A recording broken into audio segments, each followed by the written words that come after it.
Hey, what's going on, guys? This is Griever here, bringing you guys a video game review of Ni no Kuni 2. That's right, you didn't mishear me, guys. Ni no Kuni 2. Now, I know the game's been out for 3 or 4 months now, and I'm always late in doing these things, but you have to understand, guys, I still have about 15, maybe more by this point, games waiting either in my PS4 library or on my shelf alone just to play. Like, I'm so behind in my video gaming with just life and other things, and honestly, sometimes I just don't feel like playing them. So, I finally got around to it. This was probably a month ago now, and I have not finished platinuming it. I have, I think, 95% trophies. I'm just working on the last couple.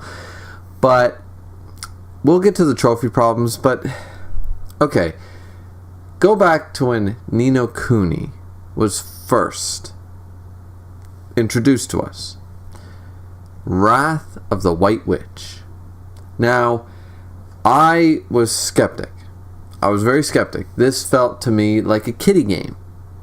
Like an adventure game with a child and the fairy and the whole spells and the dead mom, and it was going to be child friendly and was just going to be over the top with the whole G rating sort of idea. And I was very skeptic. I was super skeptic. But do you ever have that feeling? Anybody out there? Was there ever the first time you were told about Lord of the Rings, Star Wars, Star Trek, more recently the Game of Thrones series? Everyone's like losing their shit over there, like, no, dude, you don't understand. You have to watch this. You have to watch this. And you're like, yeah, I mean, I've heard about it, man. Like, you know, if it interests me enough, I'll go and watch it. Breaking Bad, you know, video game series like Assassin's Creed or God of War or Persona, all these, you know, it's not limited to just movies. It's TV shows, it's video games, it's music, it's everything. So I think we've all experienced that at some point. Something that was really epic, and we did not jump on the bandwagon right away. It took us convincing. It took us at our own pace. Whether it just was not something we were interested in initially, it didn't sound interesting, or we just weren't getting the hype right away and we had other things to do. Either way, when you got into that, once you jumped into that world, you were mesmerized and you thought that this was just great. This was a great piece of literature. This was a wonderful book, a wonderful story, a wonderful world that you had encapsulated yourself in. Ni no Kuni was that. Ni no Kuni was something that I had very little expectations on. It was suggested to me by one of my best friends, Mike, and he buys a lot of fucking games. And he buys a lot of shitty games that he totes that are so great, and after one weekend says, you know what, that game was kind of shit. So, bear in mind, I bear all his opinions with a grain of salt. Still love you, buddy, but grain of salt, you know, sort of idea here. So, I play it by ear with him. But he suggested this game, and he said, no, seriously. And he kept going on about it. So finally, he said, dude, the character of Mr. Drippy, he's right up your alley. He sounds like a combination of you and your old man. You'll love the hell out of him, regardless of anything else. Just Mr. Drippy will make this game for you. So I played it, and I loved it.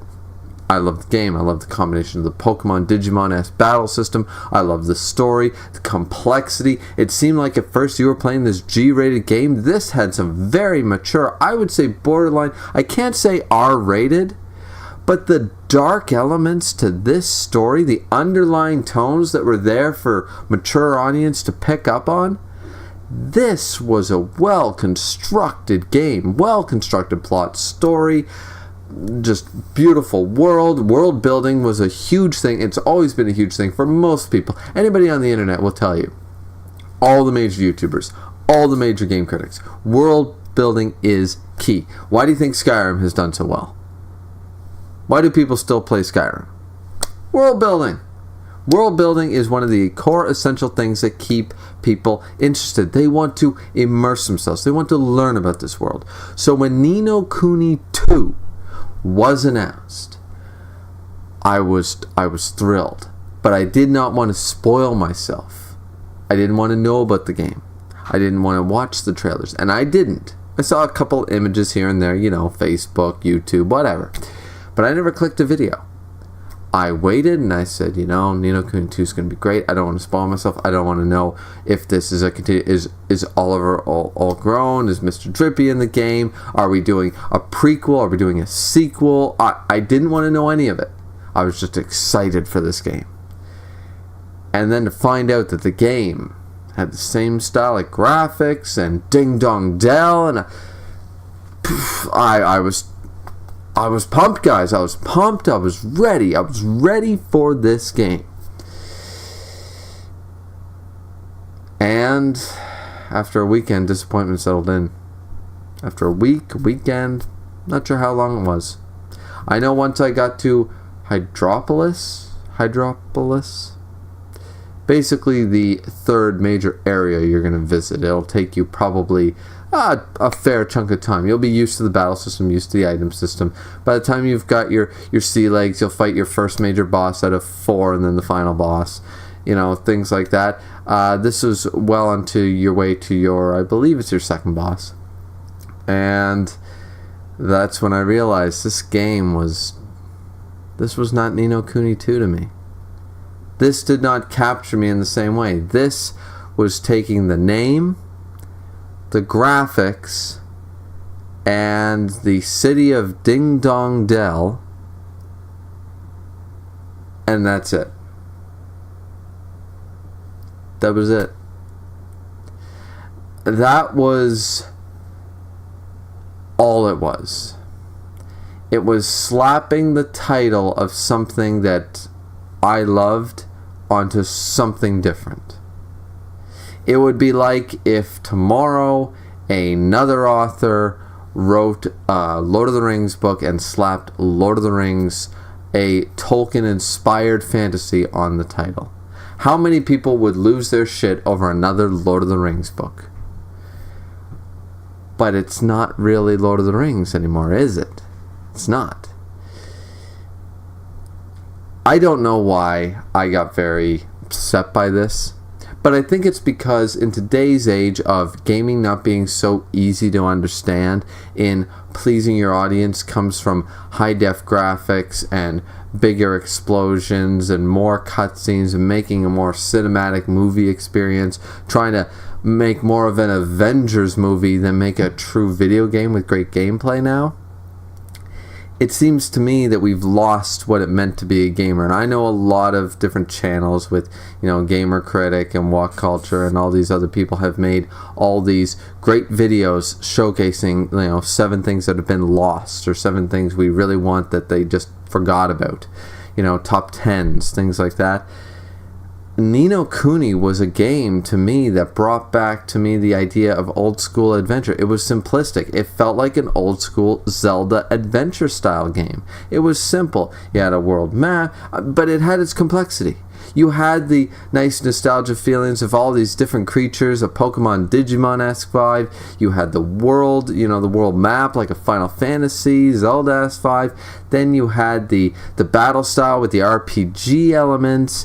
It had a little something for everyone. And then it almost felt, especially the trips back to the real world, you felt like you were in Kiki's Delivery Service or some shit. You felt like you were Howl's Moving Castle. It had the elements for everybody. It had great elements, but it didn't go over the top with each one. It was subtle things that made such a concrete game. And Ni no Kuni 2 slapped titles on things and not much else. The characters are forgettable. Usually in a video game you're excited. Dragon Age, Final Fantasy. You're excited to create your party. When I replay some of my favorite RPGs, I always try to stick to characters that I don't even like that much.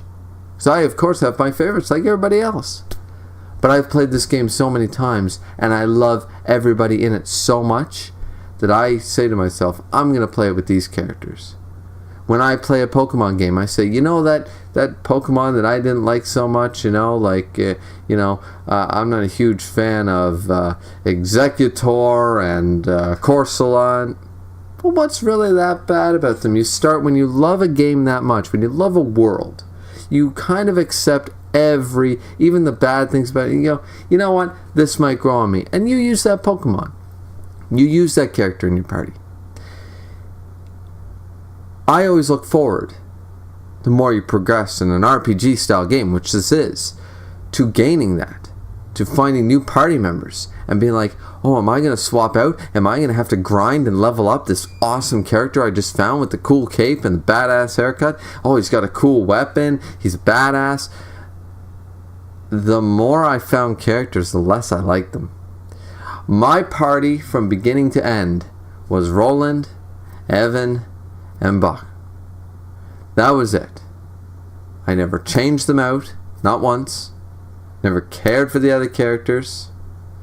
Even when I was supposed to feel emotion during the cutscenes and all these big things going on, everything went bad to worse.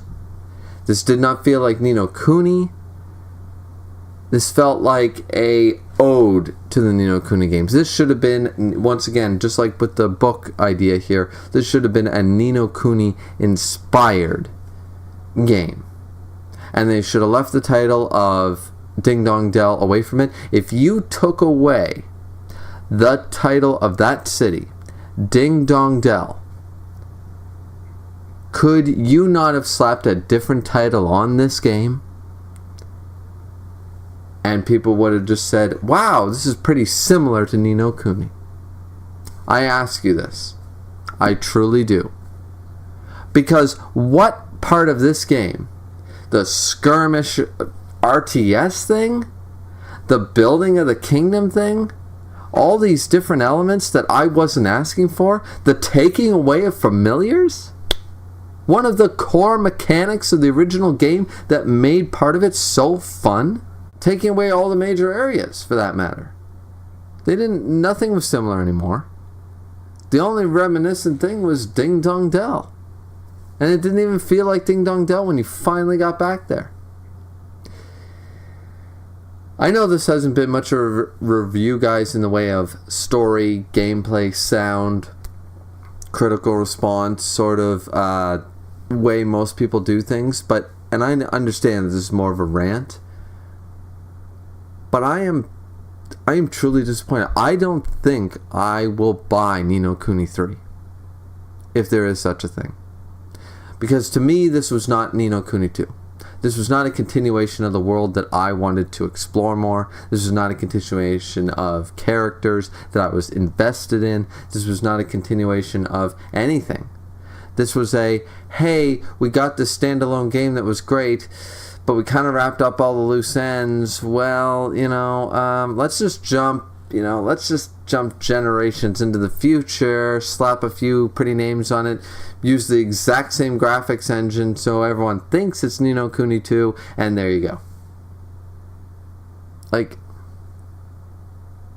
Alright, put it to you this way, guys. If I make a title of a game, I call it Halo, and I have the same Halo graphics, but it's a totally different game, are you guys going to be upset? Halo fans, will you be upset?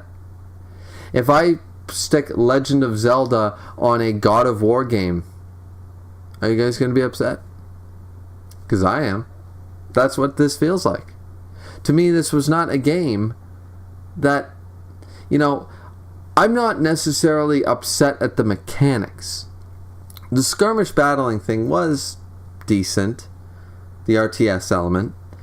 And I'm a fan of RTS games, don't get me wrong. The same way with the Age of Empires thing going on with the kingdom and the managing and shit like that. That was fine too. But they made it a core mechanic of the game. They made it something you had to do. All these things, recruiting these guys, and it just felt daunting. Especially in the later half, when you can speed through the story in about 20-25 hours, and then when you get to the end, the boss is a little too hard. If you try to skim through everything, certain battles get a little too hard. The final boss, not so much, but just leading up to it gets a little too hard as far as a gameplay curve. And I'm the kind of person that I don't fast travel. Fast travel is a kind of an inside joke between me and my friends because we played all of Skyrim, not realizing what fast travel was for the first year. So you can imagine how long it took us to complete some of those quests.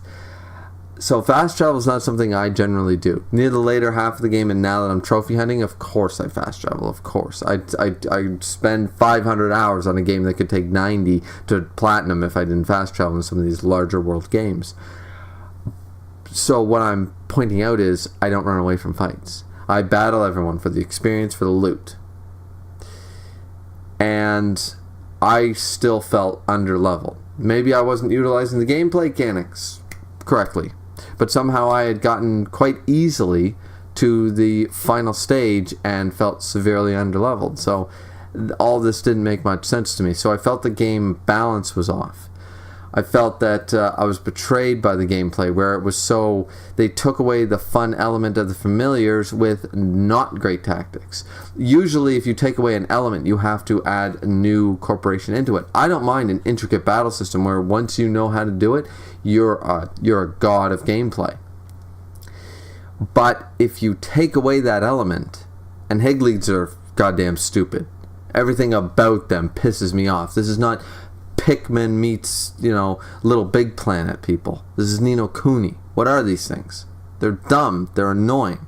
Finding them for a trophy was one of the hardest things I had to do for a trophy since the PS3 days. When I found out the trophy was glitched, and that was the reason I wasted a whole weekend trying to get it.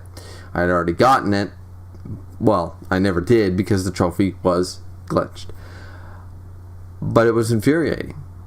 This whole game was a disappointment. This whole game was a game that had the Ni no Kuni title slapped on it with the same pretty graphics and made you believe that it was set in the same world.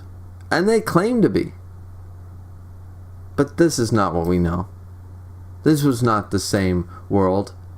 The whole Kingmaker thing, the whole lofty thing, turning into Shenron, all the characters with no good backstories, no good reason for what they're doing.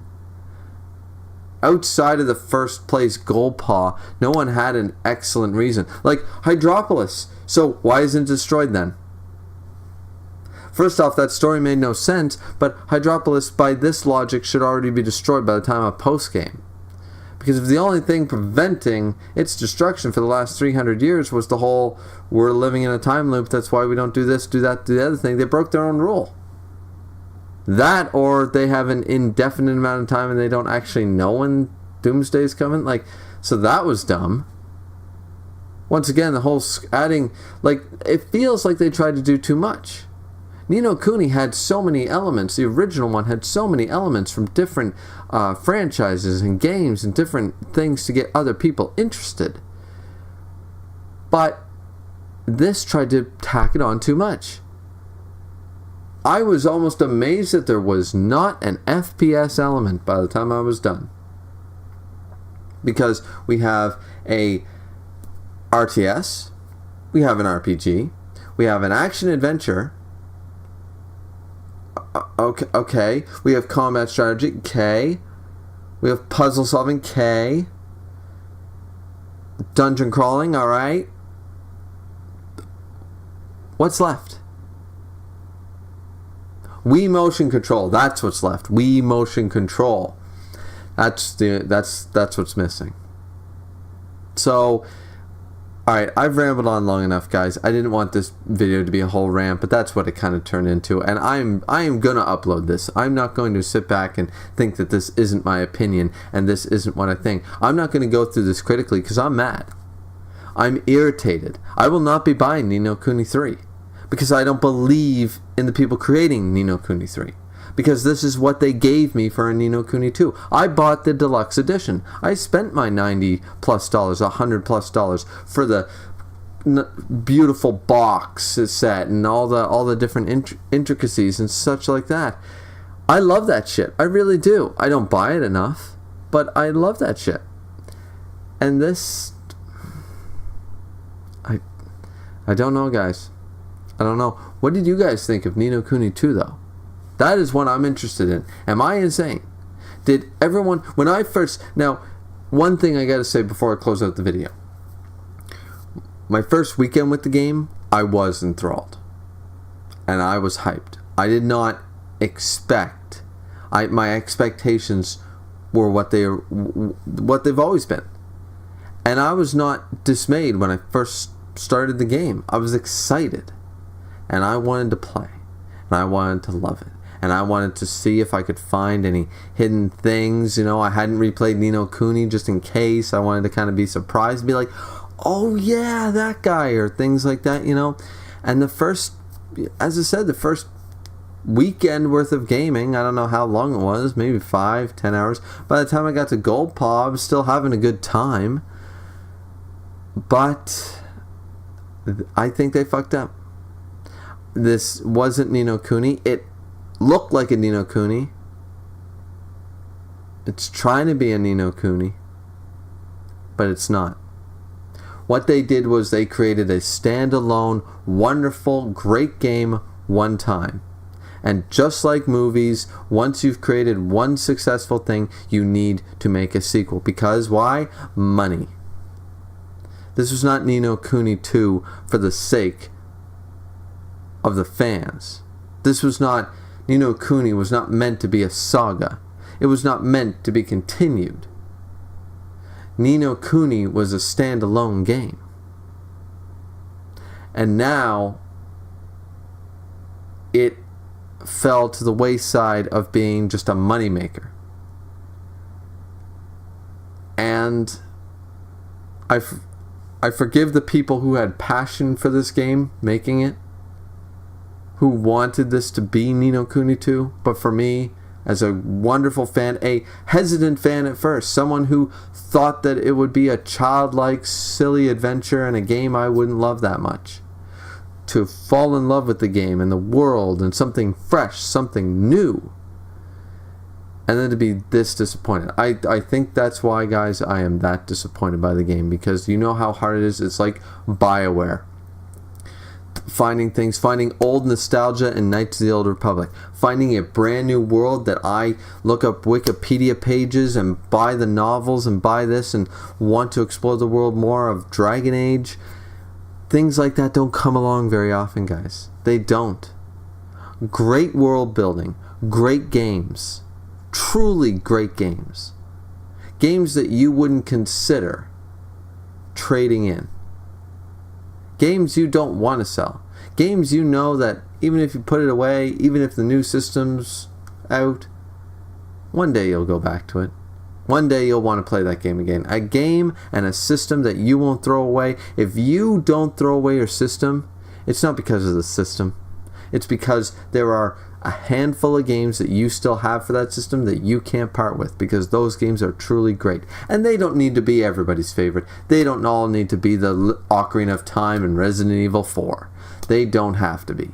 They can be games that mean that much to those people as these games mean to you.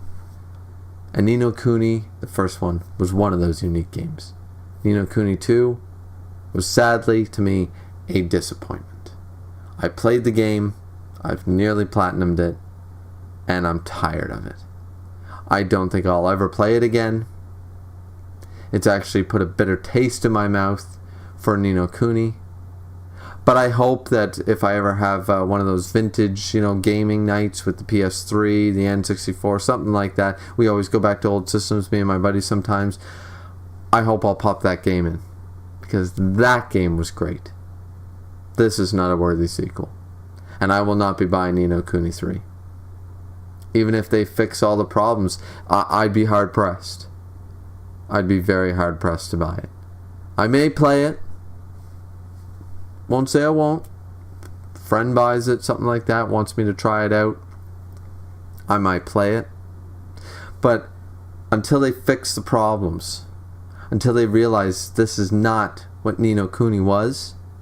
The characters bland, the story uninteresting, the forgetting all the lore we learned in the first game just to replace it with new lore to make things more exciting or tempting to.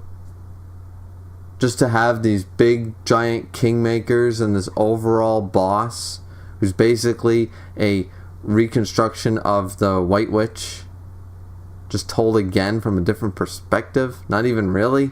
Same story. I don't know, guys. I don't know. Anyways, guys, this video has gone on way longer than I intended to. As I said before, I won't be going through it. Of course, soundtrack was pretty good. As I said, the plot started out strong. I tried to get into it, but I think the plot fell very flat in comparison to the original. I lost interest probably in the first quarter of the game and did not care about the fate of any of the characters. None of them were memorable to me in any way, shape, or form. The gameplay wise, once again, Higglies are dumb. The battle system did not have any complexity to it like a Star Ocean game or something like that, especially when you're taking away the ability of familiars or the Pokemon, Digimon, that kind of vibe to it. When you take away that core element of the gameplay we knew to expect, it was detrimental to the gameplay. Sure, it made it faster paced, but they didn't add any greater elements to it. And I hate the limitation. If I have 90 health potions, I want to be able to use 90 goddamn health potions. It's a really dumb mechanic when they limit the amount of items you can carry. I carry 100 health potions, but I can only use 5 in each battle. That's a poor limitation. That means they haven't balanced the game versus levels. They have the RPG element of battle strength and levels and weapon power, but they realize that they have a broken item system, so they need to limit the amount. That's just a broken system. The system's broken. It's just a fact. That's just the way it works. And I mean, I know that's a thing that's in a lot of games. It was part of the Ni no Kuni 1, but in Ni no Kuni 1, it wasn't something that you actually, at least in my opinion, it wasn't something that you swore at the screen for, you know what I mean? Like, it wasn't something you knew that if you changed your tactics, if you changed your familiars, if you tried again from a different angle, you could do it. There are no different angles. You use your best skills you've got, and you keep replenishing your MP, and you keep striking as fast as you can, tapping the square button until a buddy goes down. There's no rhyme or reason to this. It's kind of stupid.